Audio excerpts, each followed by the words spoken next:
Herkese merhaba, ben Zübeyde. Bu haftaki videomda etek ve ceket takımı diktim. Etek ve ceket takımı aynı videoda çok uzun olacağı için bu videoda sadece size kalem etek yapımını göstereceğim.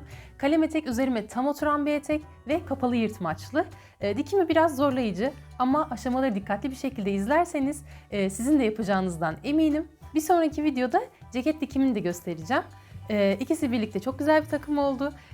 Ben severek kullanacağımdan eminim. Sizin de diktikten sonra severek kullanacağınızdan eminim. Şimdi dikime geçiyoruz.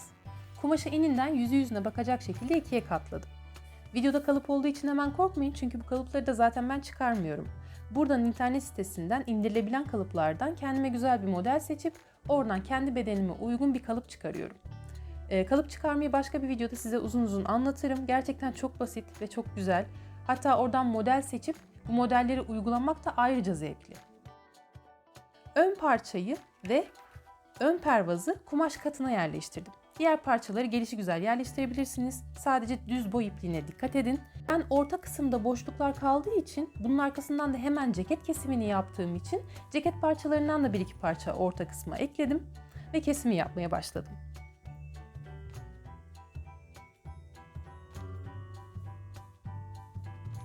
Bütün parçaları tek seferde kesmek her zaman daha mantıklı. Çünkü kumaştan tasarruf edersiniz ve bütün parçalar gözünüzün önünde olursa kumaşı daha verimli kullanmış olursunuz.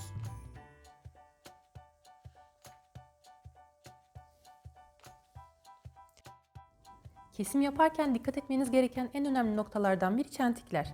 Çentikleri atmayı unutmayın. Dikim yaparken onlardan yardım alacağız.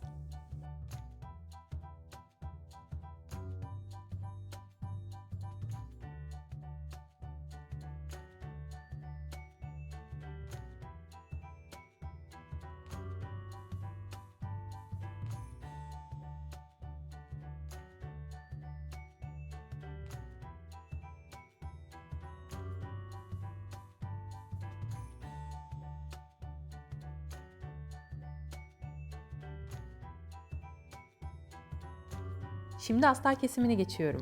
Ön parça yine kumaş katında olacak.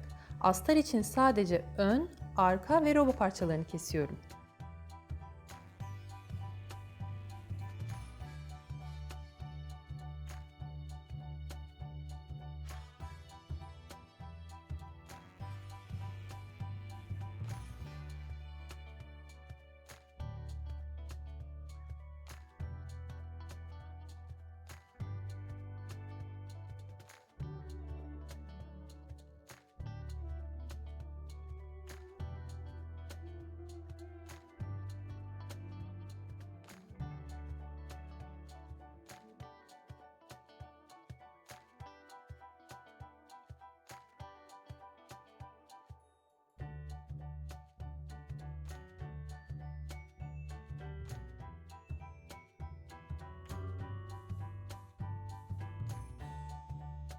Parçaların kesimi bitti. Parçalarımız bu şekilde görünüyor. Şimdi dikim işlemine başlıyoruz.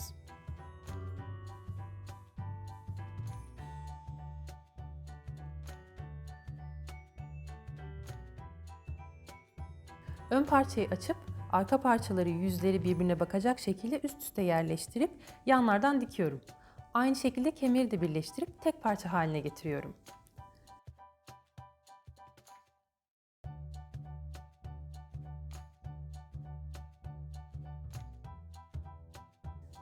Ben parçaların kenarlarına önce overlock çektim. Overlock çekerken yırtmaç kısmını düzgün bir şekilde dönmek istiyorsanız tam köşe kısmından elinizle üçgen şeklinde katlayıp kumaş sanki düzmüş gibi dikerseniz böyle güzel bir görüntü ortaya çıkıyor.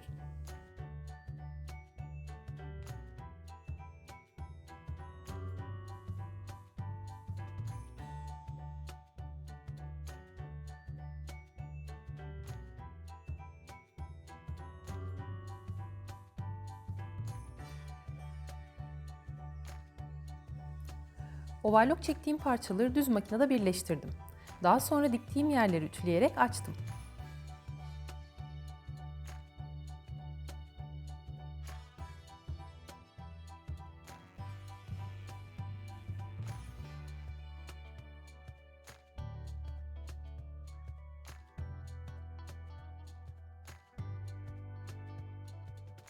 Dikilip ütülendikten sonra beden ve astar böyle görünecek. Şimdi sırada roba dikimi var. Burası karışık gibi görünüyor ama hiç karışık değil. Bu küçük parçaları bedendeki boş yerlere yerleştirip yüzü yüzüne bakacak şekilde sadece alt kısmını birleştiriyoruz.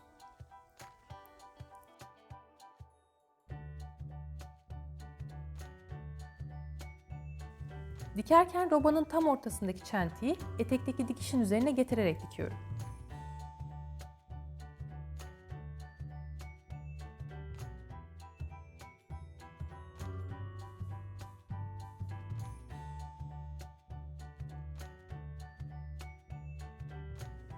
Aynı işlemleri astara da uyguluyorum.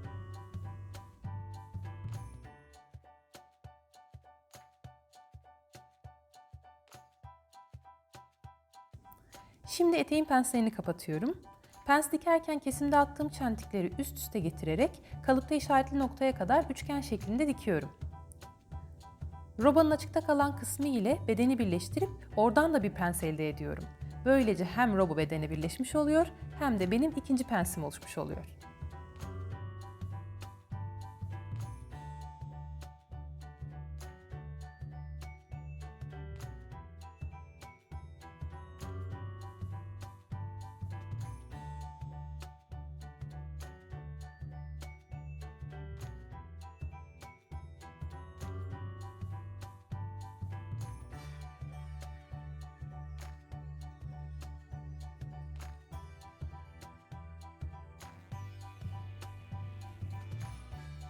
Roba takıldıktan sonra etek ve astar böyle görünecek.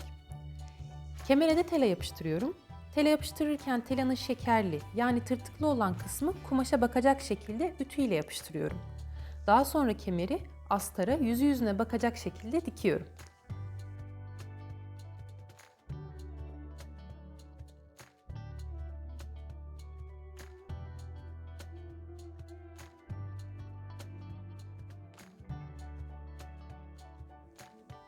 Şimdi eteğe gizli fermuar takacağım. Gizli fermuar takarken önce fermuarın tek bir tarafını kumaşın yüzüne dikiyorum. Fermuarın dişli tarafı eteğin iç kısmına bakacak, dikilecek yer ise ovarlıklı kısma bakacak. Sabunla başlangıç ve bitiş yerine işaret aldığım fermuarı açıp karşı tarafa fermuarın tersini yerleştiriyorum.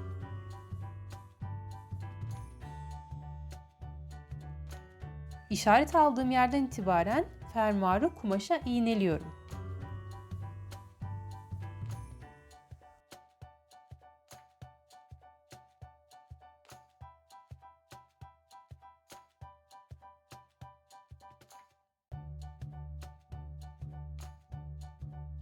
Alttaki işaretli yerden itibaren fermuarı dikiyorum. Gizli fermuar dikerken en önemli püf nokta, dikerken fermuarın dişlerini elinizle açıp tam dibinden dikmek. Böylece fermuarınız gerçekten gizli olacak. Bakın sabunla çizdiğim işaretler burada işimize yaradı. Çünkü fermuarın altını kapatırken iki parça eşit oldu. Şimdi bu dikişi yırtmacın başladığı yere kadar devam ettiriyorum. Yırtmaca gelince sağlamlama dikişi yapıp bitiriyorum.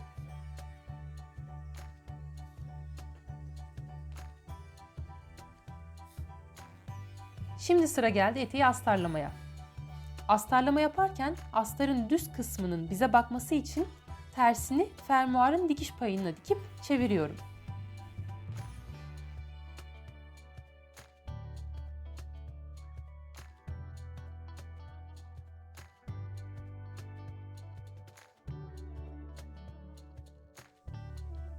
Diğer tarafını da aynı şekilde astarın tersini fermuar payına dikip bitireceğim. Dikerken daha iyi anlaşılacak bu kısım. Tek dikkat etmeniz gereken astarın tersini kumaşla aynı hizada tutup fermuarı dişlerinin dibinden dikmek.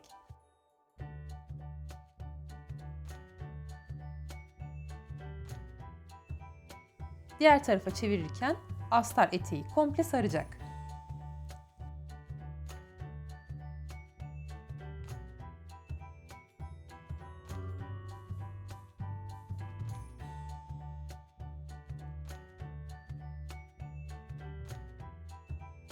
Bu tarafı tersinden dikebilmek için astarı fermuara iğneleyip alt noktadan dikiyorum.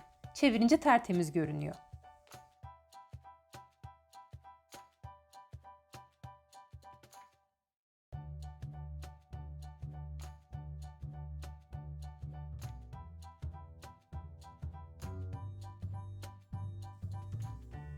Astara da eteğe yaptığımız gibi alt tarafını birleştirip dikişi yırtmacın başladığı yere kadar devam ettiriyorum.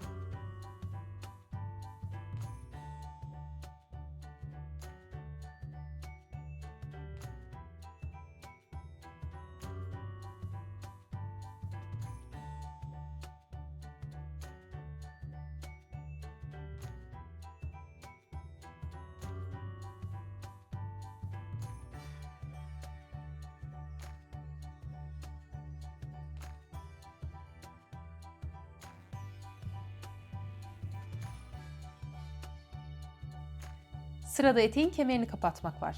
Bu işlem için eteği astardan bu şekilde ayırıyorum. İki ayrı etek gibi oldu. Şimdi de fermuar kısmından başlayarak ikisinin yüzü birbirine bakacak şekilde iğneleyip tüm çevresini dikiyorum.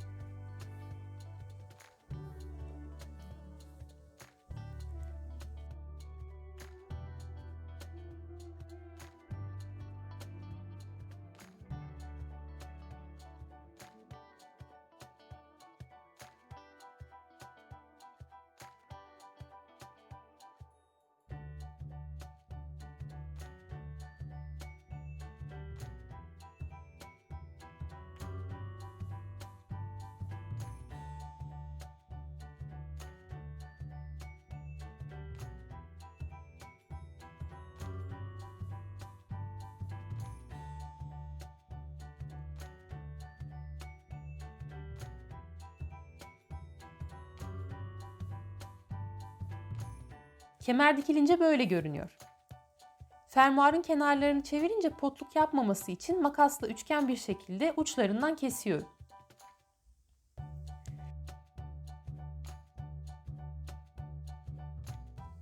Çevirince uçları elinizle veya ucu sivri bir şey yardımıyla çıkarıp düzeltin.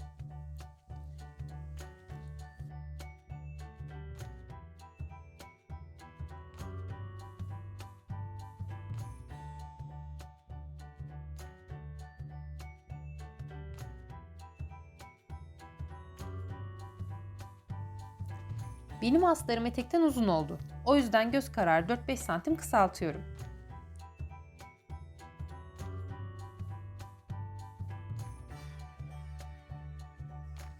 Yırtmaç yapımını Burada dergisinde karışık ve zor anlatmışlar. Benim bildiğim daha basit bir yöntem var. Ben o şekilde yapacağım. Bu yüzden astarın yırtmaç kulaklarını da kesiyorum.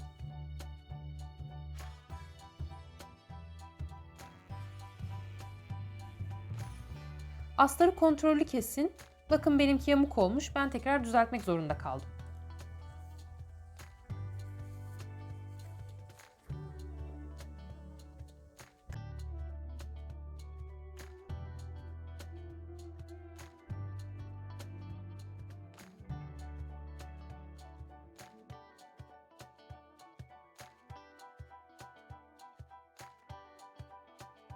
Kapalı yırtmaç için yırtmaç kulaklarını tutup tek bir yöne yatırıyorum. Üste kalan parçanın yarısını katlayarak diğer parçanın üzerine iğneliyorum.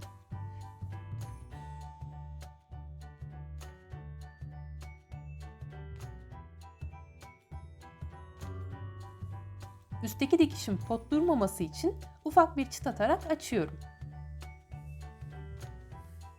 Yırtmacın başlangıç noktasından alttaki kulağı tutacak şekilde eğik bir dikiş dikiyorum.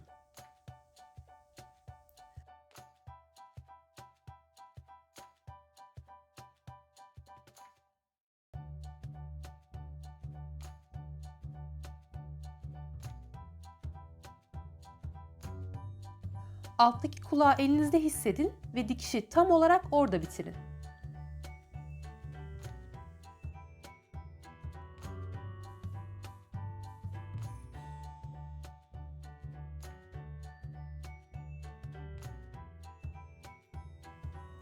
Eteğin ve astarın alt kısımlarını, ayrıca astarın kestiğimiz kulaklarını da overlock'la temizleyerek dikiyorum.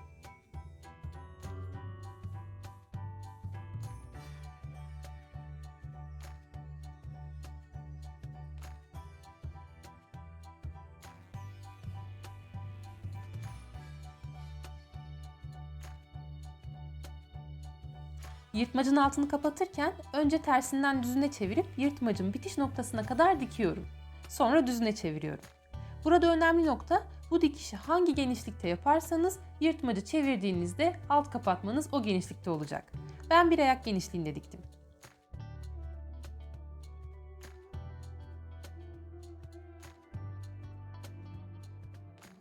Eteğimin altını kapatıp eteğimi bitiriyorum.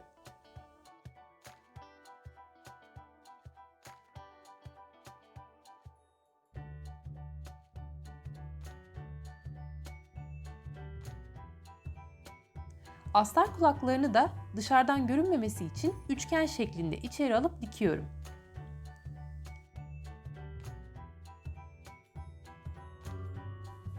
Eteğim bitti.